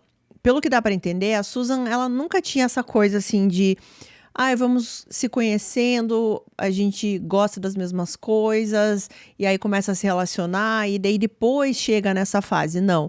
No caso dela, já era o que ela tinha para oferecer desde o início, aparentemente. E eu não sei se com o David foi diferente, porque ela acaba, né, se casando realmente com o David, então não sei se o David não tinha essa abordagem com ela, ele realmente viu outras coisas na Susan, por isso que eles se casaram, porque o David descreve o relacionamento deles realmente como parecendo ser um relacionamento normal no início, né? Que eles começaram a conversar, gostavam de várias coisas em comum e aí partiram para um relacionamento. Mas nos outros relacionamentos da Susan dá a impressão que não era isso que acontecia, que ela já oferecia essa questão mais sexual, né? De ser desejada dessa forma. E era isso que estava acontecendo, então, aqui com o Tom Feeling, o filho do chefe aqui. Eles começaram a sair casualmente, e era sempre nessa linha aqui, né? Não era nada sério, eles não estavam namorando. E foi quando o Tom, ele começou a perceber esse comportamento na Susan, né? Que ela tinha essa coisa, assim, de querer chamar a atenção de outros homens e fazer isso até na frente dele. Mas a Susan não, a Susan, apesar dela ter esse comportamento, ela achava que ela e o Tom seriam algo sério, que era uma grande chance realmente dela se casar, dela ter uma outra vida. E aí o Tom, ele realmente percebeu que a Susan não era o tipo de mulher que ele queria construir uma vida, que ele queria ter uma família. E aí ele manda uma carta para Susan. Essa carta, gente, veio cerca de uma semana antes do crime. Se eu não me engano, foram 8 dias antes. O Tom, então, ele escreve essa carta terminando tudo com a Susan. Essa carta vocês conseguem encontrar o conteúdo completo dela na internet, tá? Mas vou resumir mais ou menos o que ele falou, os pontos mais importantes. Ele fala mais ou menos assim, que a Susan seria uma ótima esposa para algum homem um dia, mas que não seria ele, esse homem. Ele fala que os dois vêm de origens diferentes, que eles até têm coisas em comum, mas que existem pontos que não encaixam. E o Tom, ele especifica um desses pontos que não se encaixam. E eram os filhos da Susan. O Tom, ele deixa claro nessa carta que ele não quer ter filhos e que ele também não quer assumir filhos de outra pessoa. Ele chega a aconselhar a Susan a aproveitar a juventude que ela sente que perdeu.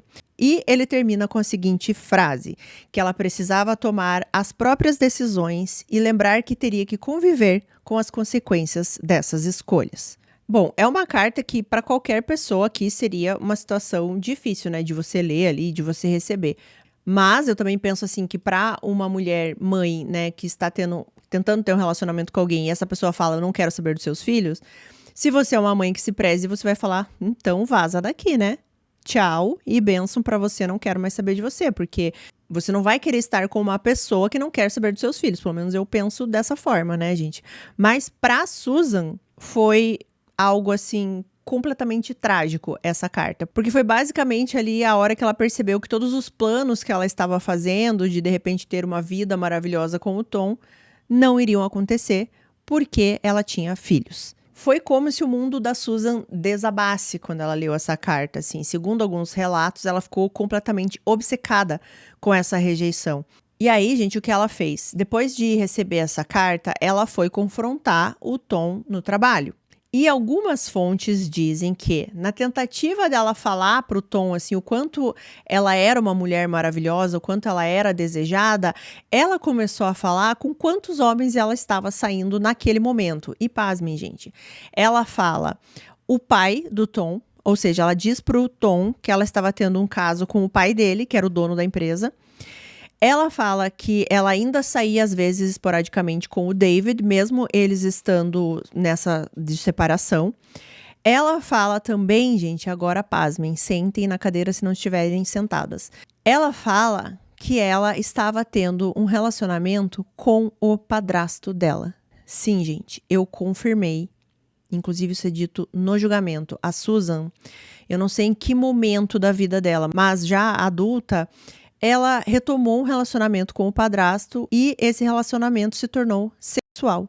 Acreditem. E é óbvio, né, gente, que o que ela estava tentando fazer aqui com o Tom não deu certo, né? Porque quando o Tom ouviu tudo isso da Susan, ele tinha mais certeza do que ele estava fazendo a escolha certa, né? Que a Susan não era a mulher que ele queria para a vida dele.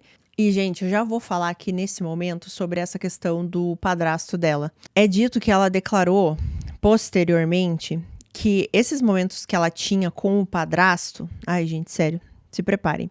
Ela sentia, abre aspas, a pele arrepiar, fecha aspas. Era como se fosse uma mistura de aversão, mas era algo que ela fazia em busca dessa aprovação que ela buscava, assim, essa necessidade de aprovação de figuras masculinas e principalmente de figuras masculinas de poder e mais velhas. Mas a gente está falando de tudo isso aqui para tentar encontrar um porquê, né? E é meio isso aqui que a promotoria aqui do caso começou a tratar como uma motivação. Essa questão de que o relacionamento que ela estava sonhando em ter naquele momento acabou basicamente na cabeça da Susan porque ela tinha filhos. E aí, uma semana depois de ela saber disso, naquela carta, os filhos estão sem vida. Para a promotoria aqui do caso, era como se a Susan tivesse escolhido colocar a felicidade dela acima da vida dos filhos. Ou seja, sem os meninos, ela poderia tentar de novo com um homem como o Tom, por exemplo, né? Sem essa carga de ser mãe de 2 crianças pequenas. E com os meninos ali ainda na vida dela, essa porta estaria sempre fechada. E tem outra coisa que reforça também essa teoria, né? Ou esse porquê aqui que a promotoria defende. Porque no carro, gente, quando eles içaram o carro do lago, além dos meninos, eles encontraram o álbum de casamento da Susan no porta-mala, o vestido de casamento também, e outras coisas ligadas à vida de casada com o David. Então parecia realmente que ela colocou tudo aquilo dentro do carro e assim, vou sumir com isso, vou apagar essa parte da minha vida, eu não quero mais isso, eu quero começar de novo. E tem um outro raciocínio aqui que você vai encontrar também nos documentários sobre esse caso, que é, assim, como a Susan pensou nesse momento, né? Porque muitos de vocês devem estar pensando, ué, mas então por que ela simplesmente não abandonou os filhos, né, com o pai, por exemplo? Largasse os filhos lá e falasse, ó, não quero mais saber, eu vou viver minha vida. Por que ela não fez isso? Porque na cabeça da Susan, se ela fizesse isso, de abandonar os filhos com o pai, por exemplo, ela seria vista como uma mãe ruim, que abandonou os filhos, que não quer cuidar dos filhos, que deixou tudo nas costas do pai. E aí, se ela não fizesse isso, e ao invés disso, inventasse essa história maluca aí do sequestro, ela seria uma vítima. Ela seria a mãe destruída, a mãe que teve os filhos levados, e ela seria amparada pelas outras pessoas e não julgada. Bom, voltando aqui então para a nossa linha do tempo, obviamente que depois que ela confessou, ela foi presa. E inclusive eu tenho uma curiosidade para falar sobre essa foto dela da prisão, né, gente? Eu comentei em alguns vídeos para trás aqui que eu estava maratonando novamente Criminal Minds, né? Desde a primeira até a última temporada. Já acabei. Mas dá vontade de começar de novo. E aí, na abertura do Criminal Minds, sempre tem uma hora que aparecem várias fotos de vários criminosos, né? E a maioria eu conhecia. E tem a foto da Susan. Só que eu olhava aquela foto e eu falava, gente, quem que é essa mulher? Eu não conseguia reconhecer. E aí eu peguei essa foto e fiz lá as buscas pra saber quem era, né, porque eu não lembrava. E aí eu fui ver que eu já conhecia esse caso, eu só não conseguia ligar o nome à pessoa, a foto ao nome, assim, o rosto da Susan não era algo marcante pra mim. Mas foi curioso porque isso durou um tempo, parece que toda hora, assim, a abertura passava e eu sempre focava no rosto dela, que eu não conseguia lembrar, né. Isso aconteceu várias vezes antes de eu realmente resolver pesquisar quem era essa mulher, né.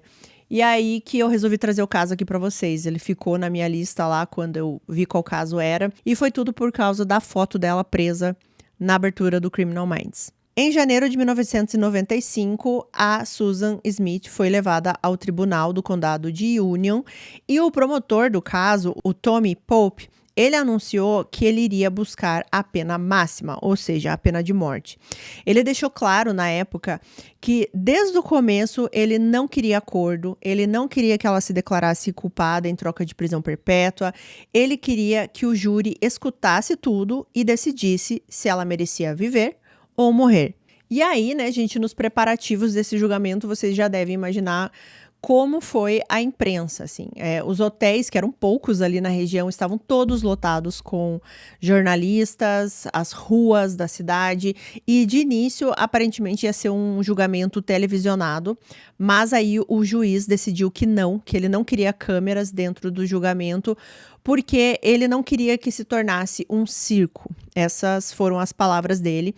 Ele disse que ele queria tratar esse caso com respeito e sensibilidade, que era o que o Michael e o Alex mereciam. E eu achei isso muito bom.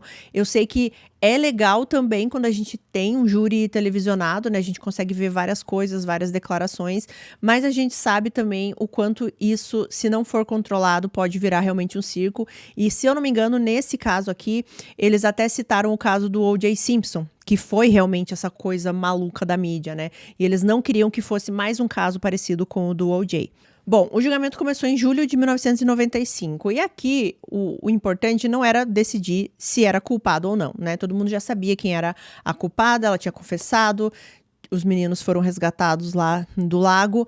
Aqui o que estava na discussão eram algumas coisas, se foi premeditado, e a pena, se seria a pena de morte ou prisão perpétua. E aí, gente, uma coisa que começou a acontecer aqui nessa época do julgamento foi mostrar a Susan como essa pessoa, assim, como uma mãe comum, né, de classe média, tira a vida dos filhos, como uma mulher que parece inocente, indefesa, sabe? Começou a se pintar essa imagem da Susan. E isso o promotor aqui não gostou muito. Por quê? Porque daí as pessoas começaram a ver a Susan como essa mulher inofensiva, que parecia inofensiva, que não parecia ser uma pessoa ruim, que talvez ela fosse desequilibrada. Só que aí, com essas pessoas falando isso, ele estava com medo de que os jurados caíssem nessa e dessem a prisão perpétua, certo? E aí, gente, ele falou algo que eu achei, assim, sensacional. E ele fala isso em mais de um documentário, porque acho que basicamente todos os documentários que eu vi desse caso, o promotor fala. E ele disse o seguinte, não disse com as palavras que eu vou falar, né? Mas basicamente a ideia era a seguinte: se, por exemplo, o culpado fosse o David, o pai das crianças, todo mundo estaria pedindo a pena de morte. Se o culpado fosse o homem negro que a Susan disse que era, se fosse o homem lá do desenho, todo mundo ia estar pedindo a pena de morte. Então, por que com ela seria diferente? Só porque ela aparenta ser mais inofensiva? Então, o promotor não queria isso, né? E ele falava que ele iria apresentar o caso buscando a pena de morte, como ele faria em qualquer outro caso, né? Se fosse o David, por exemplo, o culpado, se fosse o homem negro, por exemplo, o culpado, e que ele tinha certeza que nesses outros dois casos todo mundo estaria do lado dele. Já a defesa, eles não tentavam, obviamente, inocentar a Susan. Eles admitiam, né, o que tinha acontecido, mas eles queriam convencer o júri de que a Susan não era esse monstro frio, e sim que ela era uma mulher profundamente perturbada, com depressão, pensamentos, né, de tirar a própria vida, e com um histórico muito pesado, principalmente com o que aconteceu com o pai e o padrasto. Ou seja, a ideia da defesa aqui era afastar essa ideia de uma maldade premeditada e aproximar tudo de um quadro, assim, de um colapso mental, por exemplo, assim, que ela estava muito desesperada. E é obviamente que a promotoria trouxe a carta, né, que ela recebeu do Tom Phelan, que foi o momento que eles acreditam, assim, que foi onde ela decidiu o que ia fazer, né? A vida dela sem os filhos seria melhor. Foi isso que passou na cabeça dela, segundo a promotoria. E aí, a promotoria também queria mostrar o quanto ela realmente premeditou e o quanto ela estava totalmente consciente do que ela estava fazendo. Por exemplo, uma das coisas que a promotoria trouxe foi que eles fizeram uma reconstituição do carro sendo afundado, e eu vou falar mais essa parte um pouquinho mais pra frente, mas eles chegaram à conclusão, gente, que demorou cerca de 6 minutos para o carro afundar completamente. Ou seja, tempo suficiente para a Susan se arrepender e tirar os meninos do carro. E lembrando aqui, gente, os meninos eram muito pequenos. Eles nem saberiam destravar o cinto de segurança para tentar se salvar, então teria que ser ela. E tem outra coisa, em algumas fontes é dito que a Susan falou que ela tentou primeiro tirar a vida dela junto, né, com os filhos, e que ela fez isso 2 vezes. Ela foi uma vez com o carro, daí ela se arrependia, aí ela voltava, aí ela ia de novo, acelerava o carro, daí se arrependia e voltava. E na terceira vez ela diz que foi, e aí ela, nos últimos segundos, saiu do carro meio que se arrastando assim, e o carro foi. Só que assim, se ela se arrependeu e salvou a vida dela, por que ela não olhou para trás e falou assim, não, eu vou salvar meus filhos? Ela conseguiria salvar os meninos. Inclusive tem um detalhe que ela disse que os meninos estavam dormindo no carro quando ela fez isso. Então o que eles queriam dizer? Primeiro que eles não acreditavam nessa história que ela tentou tirar a própria vida junto com os filhos. Eles acham que é outra mentira dela. Mas eles falam que esses 6 minutos que o carro demorou para afundar, não era o impulso dela, não foi algo assim, nossa, ela surtou e fez isso. Não, foi um momento de decisão. Ela teve 6 minutos para se arrepender e tentar puxar os meninos para fora. E até depois, poderia ter pedido ajuda, qualquer coisa se ela se arrependesse, se fosse um impulso realmente. Mas não, ela sabia exatamente o que ela estava fazendo. E por isso que ela não pediu ajuda e por isso que ela não tentou salvar. Ela queria se livrar dos meninos. Outro detalhe também que ela fala que ela saiu, né, do carro, assim, segundos antes, se arrastando e tal. E, inclusive, ela até chega a dizer que o carro já tava meio que na água, né? Só que quando ela chegou na casa da Shirley lá pra pedir ajuda, ela não tava suja, ela não tava molhada, não tinha nada. Então a promotoria também não acreditava nessa história, sabe? Que ela, de último segundo, resolveu sair do carro. Não, eles acham que, desde o primeiro momento, ela fez isso só uma vez, colocou o carro lá no drive, né? Porque, pelo que dá pra entender, era um carro automático, né? Então você coloca no drive, solta o freio de mão, o carro vai. Não precisa nem acelerar, não tem embreagem, não tem nada, entendeu? Então o carro foi e afundou com os meninos lá enquanto ela olhava. O David foi falar no julgamento também, ele basicamente foi falar da relação dele com a Susan, da relação dele com os meninos. Mas uma coisa que eu achei interessante do David no julgamento é que ele declarou também várias vezes depois que quando ele estava lá acompanhando o julgamento, né, quando ele não estava falando, ele disse que ele pensou várias vezes em tirar a vida da Susan. Ele falou que ele ficava calculando, assim, por exemplo, qual segurança estava mais perto, quanto tempo ele teria se ele fosse para cima da Susan, o que ele poderia fazer contra ela, assim, antes que algum segurança chegasse, sabe? De tanta raiva que ele sentia, de tanto rancor, do que ela estava fazendo ele passar, né? Do que ela tinha tirado dele. Bom, e a defesa, eles continuavam naquela ideia que eu já falei para vocês, mostrar todo o passado da Susan, mostrando ela como uma mulher desequilibrada, com vários problemas, com pensamentos de tirar a própria vida, depressão, enfim, ela chegou num ponto, assim, extremo da vida dela. A defesa também chamou, gente, o padrasto da Susan. Sim, o Beverly Russell.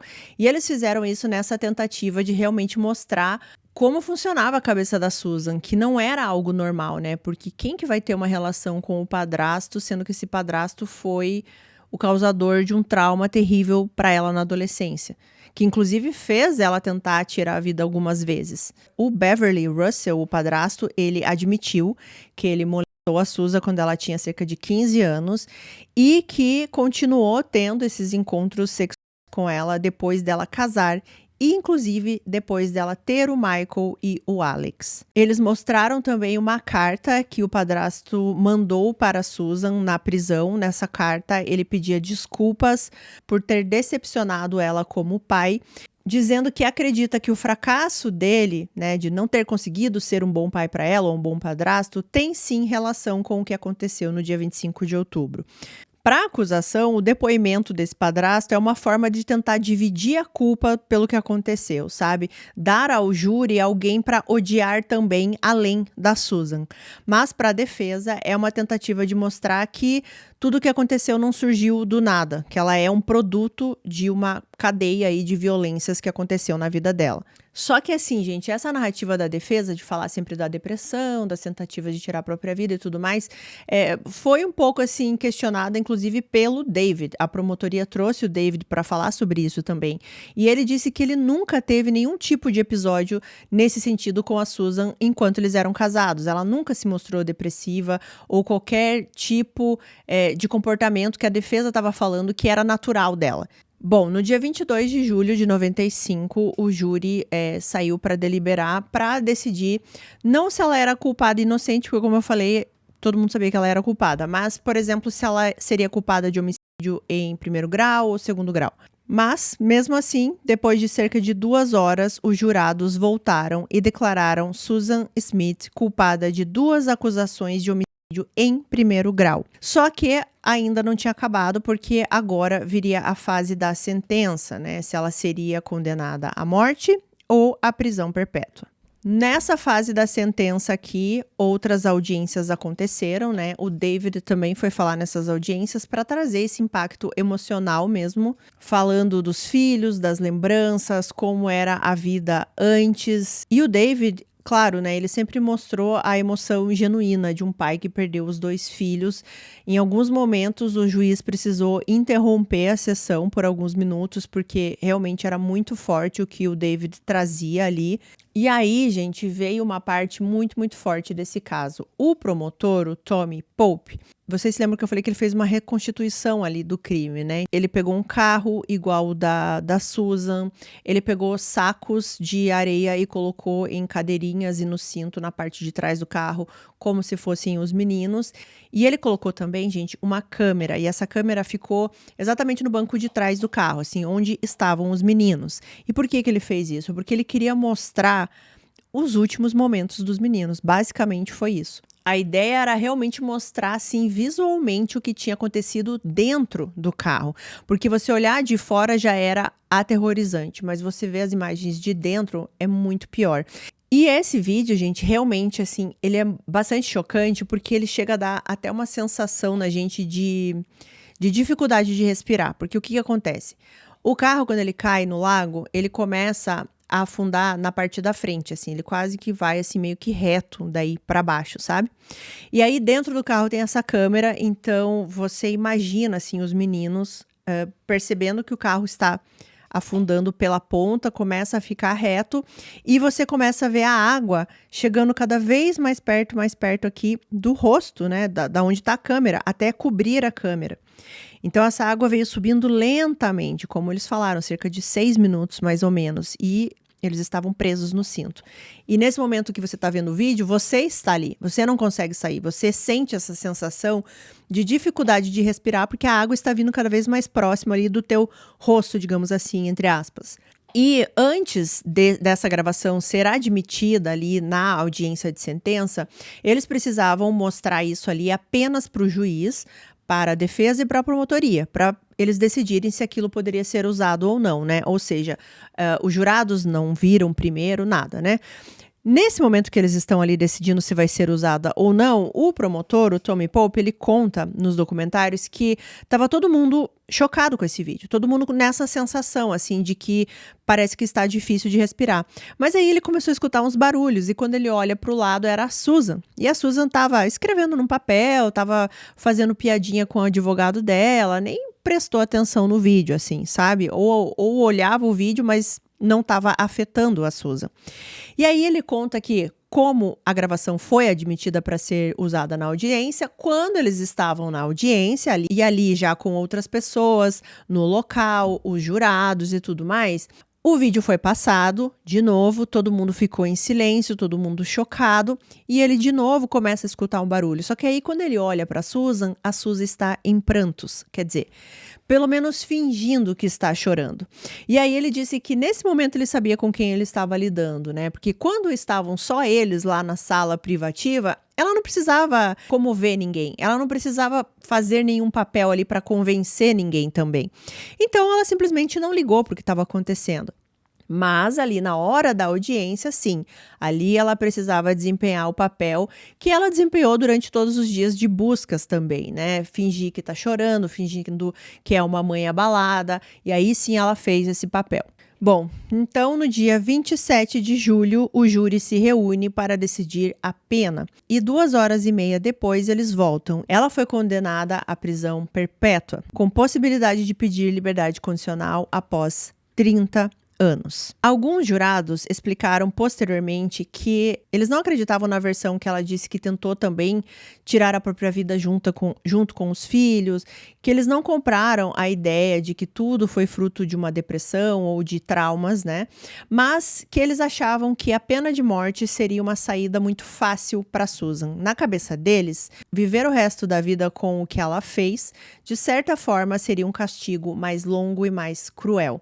Mas, gente, eles não poderiam estar mais enganados, tá? E vocês já vão entender, eu já vou falar sobre isso porque é sobre a Susan dos dias de hoje.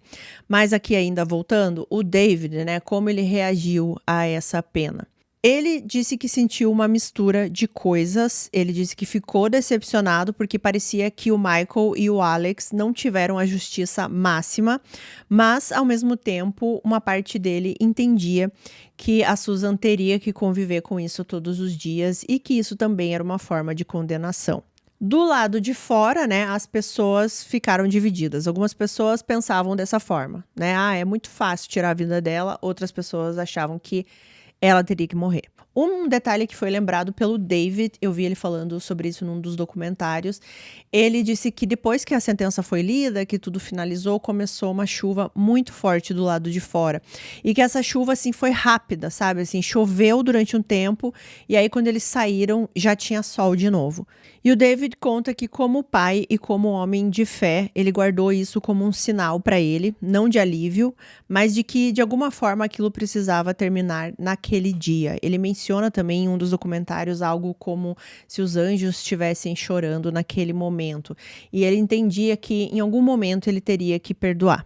Que isso não significava esquecer o que aconteceu com ele, o que a Susan fez com ele, com a família dele, e jamais, né, significaria esquecer o Michael ou o Alex, mas que para ele poder viver, seguir a vida dele, ele precisaria fazer isso, perdoar. E demorou alguns anos, mas o David disse que conseguiu encontrar o perdão dentro dele, não pela Susan, mas ele fez isso por ele, para conseguir continuar vivendo. Atualizações do David até os dias de hoje é que ele continuou o relacionamento dele com a Tiffany, né, aquela namorada lá do começo, quando ele se separou da Susan. Eles tiveram 2 filhos, a Savannah e o Nicholas, e o David falou que com a família que ele tem hoje em dia, ele conseguiu reacender aquela chama que tinha sido apagada quando o Michael e o Alex foram tirados dele, né? Que ele não conseguia ver mais sentido na vida, né? Só que isso demorou muito tempo, né, gente? Eu até vi numa entrevista recente do David que ele disse que teve uma vez que ele foi no túmulo dos filhos e ele foi, assim, disposto a tirar a própria vida. Ele levou até uma arma e, no fim das contas, felizmente ele não fez isso e ele conseguiu de alguma forma continuar vivendo, né? Mesmo tendo essa dor tão grande dentro dele que persiste até os dias de hoje, assim. E a gente fica até assim mais aliviada, pelo menos eu fico, né? De saber que o David hoje em dia conseguiu encontrar felicidade novamente, né? Do lado da Tiffany, dos filhos, e a gente vai falar da Savannah também, que é a filha mais velha deles daqui a pouquinho. Então a gente fica com o coração um pouco mais quentinho de saber isso, assim, né? Que o David é feliz hoje em dia. Ele fala isso, que ele é muito feliz hoje em dia, que ele está bem e que a família dele é muito unida e que eles sempre estão juntos. Inclusive, gente, os filhos dele, né, nunca conheceram o Michael e o Alex, mas eles tratam os dois como irmãos. Eles conseguiram ter esse vínculo, assim, e fazer os dois estarem presentes na vida da família dele hoje em dia, né? Isso é muito bonito. Mas, por outro lado, a Susan na prisão mostrou que realmente, gente, ela não está nem aí. Lembra que eu falei, né, que os jurados não poderiam estar mais errados ao achar que ela sofreria na prisão pensando no que ela fez? Não, gente. Se tem uma coisa que não acontece com essa mulher é ela sofrer pelo que ela fez, ela ter o remorso pelo que ela fez. Na verdade, eu acho que ela só sofreu realmente quando ela foi presa. Mas mesmo assim, ela conseguiu dar o jeito dela na prisão e continuar sendo a Susan que eu apresentei aqui pra vocês. Porque logo nos primeiros anos dela na prisão, começaram a surgir relatos de quebras de conduta, de relações sexuais com funcionários da prisão, relação também com drogas dentro do presídio. Ou seja, a Susan, ela continuava usando a sexualidade como ferramenta, né? Exatamente como ela fez antes de ser presa. Inclusive, eu encontrei uma entrevista com um ex-funcionário que foi demitido por causa dela, porque o bonitão resolveu, né, se relacionar com a Susan. Ele disse que desde o primeiro momento a Susan já era extremamente sexual com ele quando ia conversar com ele, e ela começou a envolvê-lo nas conversas e tudo mais. E aí até a repórter pergunta pra ele assim: "Mas por que você cedeu, né? Por que ceder a uma mulher igual a Susan?" E ele não soube explicar muito bem porque ele fez isso, né? E eu acho que ele entende que foi uma besteira, porque ele foi demitido por causa dela e ele não foi o único. Eu li que pelo menos 2 funcionários foram demitidos por causa dela. E que todo mundo que conviveu com a Susan na prisão fala a mesma coisa. Não tem sinais de remorso, nem de mudança real de comportamento. Era sempre o mesmo padrão. Ela sempre colocando os seus desejos, o que ela necessitava, acima de qualquer outra consequência ou que ela pudesse causar, né, para outra pessoa. E pelo que eu entendi, ela não pode dar entrevistas na prisão, mas ela pode escrever cartas. E ela ficou durante uns bons anos aí se correspondendo com um repórter do Dateline. Nas cartas, a Susan disse que era uma mulher incompreendida. Ela falava muito sobre a depressão, ela dizia que não era um monstro e apenas alguém que cometeu um erro terrível. É dito que ela fala nas cartas sobre o dia do crime, mas que ela fala de uma forma meio distante, meio fria. Ela sempre diz que os meninos estavam dormindo, eu não sei por que ela fala isso, assim, se é uma forma de tentar dizer assim, eles nem viram o que eu fiz, sabe? Sei lá. E ela disse que ela só soltou ali o freio do carro, o carro começou a andar, ela se virou. E ela disse que uma hora ela virou para trás para olhar o lago e ela só viu o lago escuro e não viu mais o carro. E aí, a gente chega em novembro de 2024, ou seja, exatamente um ano atrás. E é quase exatamente mesmo, porque foi em 20 de novembro de 2024 e hoje é 18, né? Então, deu os 30 anos. Né, deu os 30 anos e ela pôde pedir a liberdade condicional. E um detalhe, gente, ela pode pedir a liberdade condicional de 2 em 2 anos. Então, ela vai pedir de novo em 2026. Bom, quando teve a audiência dessa liberdade condicional, foi algo muito esperado por muitas pessoas que acompanharam esse caso. A comunidade ali da cidade, gente, enviou cerca de 400 cartas para o tribunal, para que não deixassem a Susan sair em liberdade condicional. E muitas pessoas, gente, odeiam ela, né? Por motivos óbvios. Então, tava todo mundo esperando por essa audiência. E todo mundo rezando para que ela não fosse libertada. De novo, o David foi falar nessa audiência, né? Ele já com quase 50 anos agora. A filha do David também falou, a Savannah. E óbvio, como eu já falei pra vocês, a dor do David é a mesma de 30 anos atrás. E a sentença, né, gente, do David é pra vida inteira. Né? A dor que ele vai sentir é pra vida inteira. Isso nunca vai passar, isso não vai ter uma liberdade pra ele, né? Então, por isso que machuca tanto, né? Mas ele estava lá, ele falou, ele se emocionou de novo falando dos meninos. A Savannah, né, a filha mais velha do David, falou. Ela fala do Michael e do Alex como irmãos. Ela fala dos momentos que ela não teve com os irmãos, tudo que foi tirado dela também, né, da convivência. A Savannah, ela disse que ela viveu com 2 sombras, a dos irmãos, que ela nunca pôde abraçar, mas que mesmo assim ela conversava com eles sozinha em casa e que ela estava ali por eles. E foi impossível assim para as pessoas que assistiam não se emocionarem, porque a Savannah estava muito emocionada quando ela disse tudo isso. A Susan, ela apareceu por vídeo com a voz embargada, dizendo que sabe que o que ela fez foi horrível, que ela daria qualquer coisa para voltar atrás, que ela ama muito o Michael e o Alex de todo o coração, insistindo que mudou, falando de fé, do desejo de trabalhar ajudando outras pessoas, caso ela fosse solta. Ela chorava, né, enquanto ela fazia todo esse discurso, só que as pessoas já estavam acostumadas com esse choro da Susan, né, muito parecido com a forma que ela agiu quando estava todo mundo procurando pelos meninos e ela estava mentindo para todo mundo. Então, ninguém acreditava mais nesse choro da Susan. E o mais doido, gente, dessa audiência é que, depois que todo mundo falou, a comissão ali, né, da liberdade condicional, ela se reúne para decidir, né, vamos libertar ou não. Gente, demorou 57 segundos. Eles não deixaram dar nem um minuto para falar que a liberdade condicional foi negada. Você imagina esperar 30 anos para pedir a sua liberdade condicional e ela ser decidida em 57 segundos.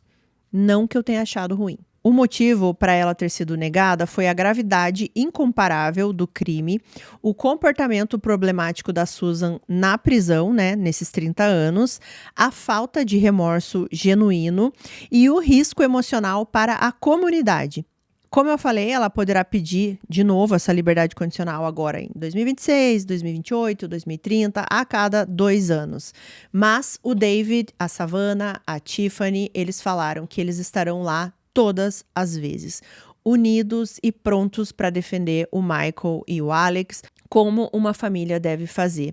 E isso é muito bonito, só que ao mesmo tempo é triste também, né? Que eles vão ter que lidar com isso a cada 2 anos. A cada 2 anos o David vai ter que reviver tudo isso, vai ter que olhar para a cara da Susan.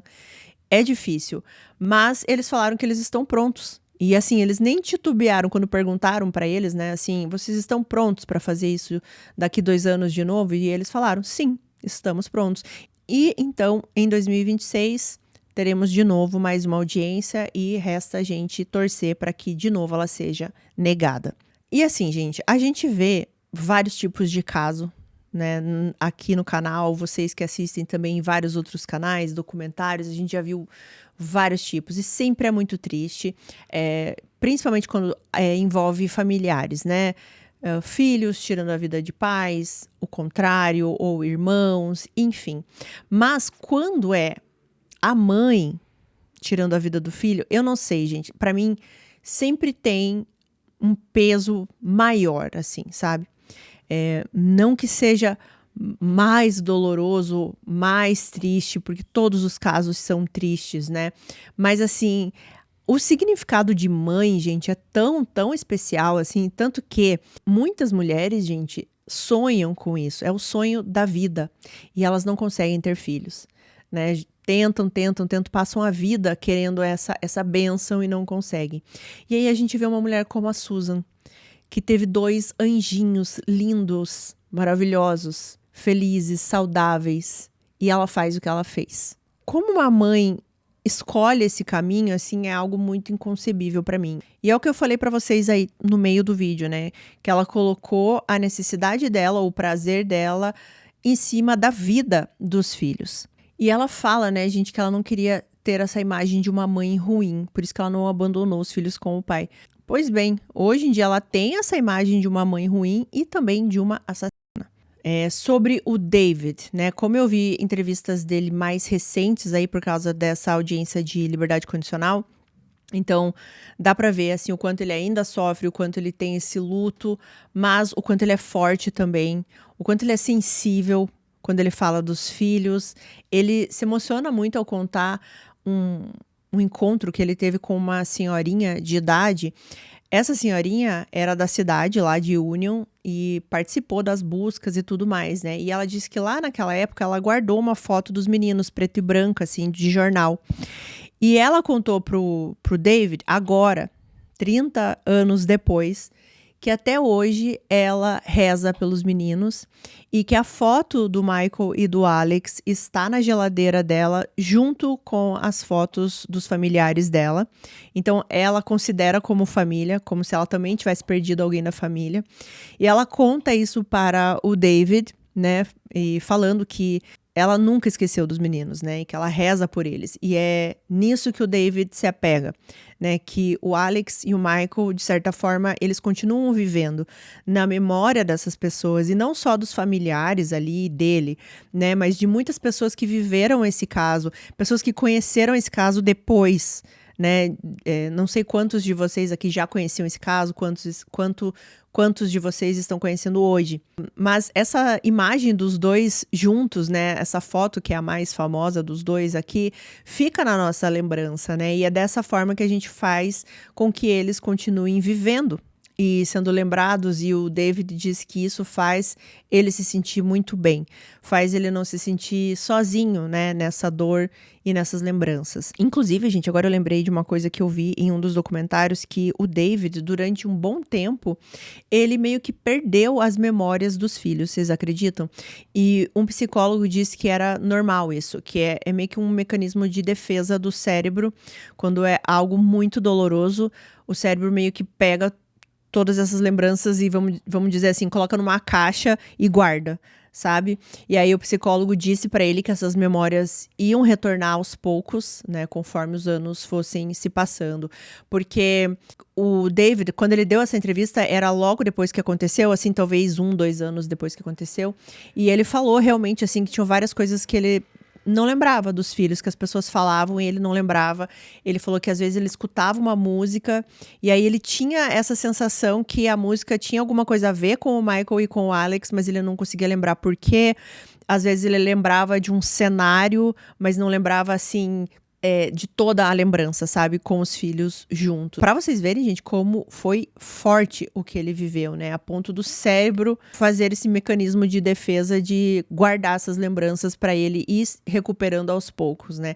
Eu não encontrei depois ele falando sobre isso, se hoje as memórias são claras ou não, né? Mas eu espero que sim.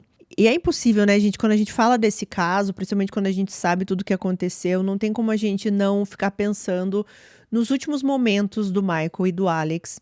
E a gente pensar nisso tudo sem sentir um aperto no peito. E realmente esse aperto de uma dificuldade de respirar e um aperto de dor realmente. Pensar no que eles viveram dentro do carro, na escuridão daquele lago, é algo que chega a embrulhar o nosso estômago de qualquer pessoa com um mínimo de humanidade. E pensar de novo aqui no que foi tirado deles e também do David, né? É muito devastador porque nada no mundo prepara um pai para perder os 2 filhos assim. O que ele passou, gente, é inimaginável. Mas, como eu também já falei aqui, o Michael e o Alex, eles não vão desaparecer, eles continuam vivos nas memórias do David, da família dele, dos irmãos que eles nem conheceram, mas que amam os dois. Das orações, das lembranças das pessoas que nem os conheceram também, das pessoas que participaram do caso lá atrás. Eles continuam vivos dessa forma. Especialmente aqui eu quero voltar e citar a Savannah, a filha mais velha do David, que nunca conheceu os irmãos, mas os ama como se tivesse crescido ao lado deles e que hoje luta ao lado do pai com uma força admirável para garantir que a Susan permaneça exatamente onde ela merece estar, que é na prisão. Muito obrigada por estarem comigo aqui em mais uma terça-feira, por ficarem aqui até o final desse vídeo. Vamos agradecer os nossos membros queridos, esses nomes que estão aqui na tela. Muito obrigada por esse apoio. Quero agradecer a Aninha Ito, a Gabriela Rocha, a Beatriz Sader, a Claudimeri Rossi, a Cláudia de Luca e a Kátia Diniz, membros patrocinadores aqui do canal. Muito obrigada por esse apoio. E eu espero que vocês tenham uma semana maravilhosa, um bom restinho de terça e a gente se vê em um próximo vídeo. Se cuidem. Um beijo. Tchau.